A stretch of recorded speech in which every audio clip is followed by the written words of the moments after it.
Hello. क्या? Damn it! मैंने तुम्हें एक काम दिया था, वो भी तुमसे ढंग से नहीं होता। तुम्हें समझ में आता है तुम्हारी इस गलती की वजह से कितनी बड़ी प्रॉब्लम हो सकती है? पूरा प्रोजेक्ट खराब कर दिया यार तुमने। मैंने तुमसे कहा था प्रोजेक्ट में चेंजेस कर लो, नहीं किए तुमने। अब एक काम करो, कल से ऑफिस में बताओ।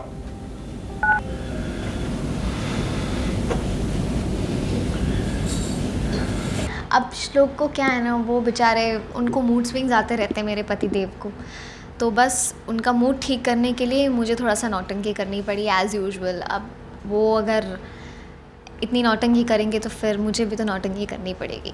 वो किसी चीज़ की वजह से इरिटेटेड है, तो I am just trying to cheer him up. हे बापा, कितनी गर्मी है, क्या बताऊं, कितनी गर्मी लग रही है मुझे। ये सारी गलती ना इस एसी की वजह से हो रही है। इतने पुराने हो गए, कितने टाइम से इसकी सर्विसिंग ही नहीं करवाई।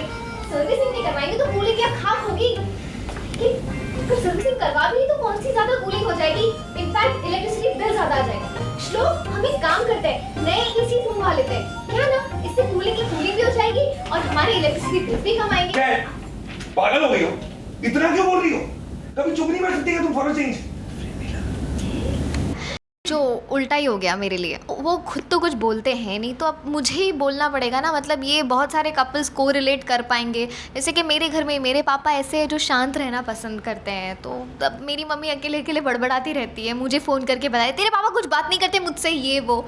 तो बस वैसा ही हाल है मेरा। मैं तो किसी से जाके बात नहीं कर सकती, तो फिर मैं खुद ही बड़बड़ा रही हूँ। आई एम ट्राइंग कि मेरे पति कुछ तो बोले, कुछ तो बोले।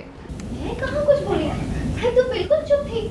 मैं तो इलेक्ट्रिसिटी बिल की बात कर रही हूँ। उन्हें आज गर्मी ज्यादा लग रही है, आपको गर्मी ज्यादा नहीं लग रही? अरे स्टॉप इट यार, बकवास करना बंद करो और प्लीज मुझसे बात मत करो। Leave me alone. ठीक है, जब नहीं बात करूंगी ना तब आपकी अकल ठिकाने आएगी। थैंक गॉड, पहली बार में कोई चीज समझ में आई है।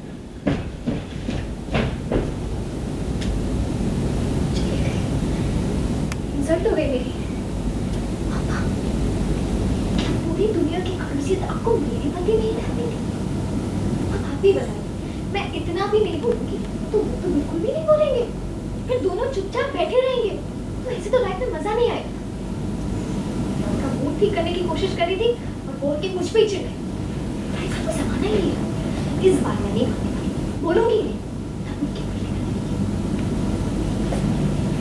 मुझे ऐसा लग रहा है कि भलाई का ज़माना ही नहीं रहा। मैं इतनी मेहनत कर रही हूँ कि वो उसका मूड ठीक हो जाए, मुझसे बात करे, चिल करे, पर उल्टा ही हो गया। मुझे वो बोल के चला गया कि तुम चुप क्यों नहीं रह सकती, चुप रह जाओ। ये तो मैंने कहा ठीक है, अब तू देख बेटा, मैं ऐसे चुप रहूँगी ना कि तू तरस जाएगा मेरी बात सुनने के लिए।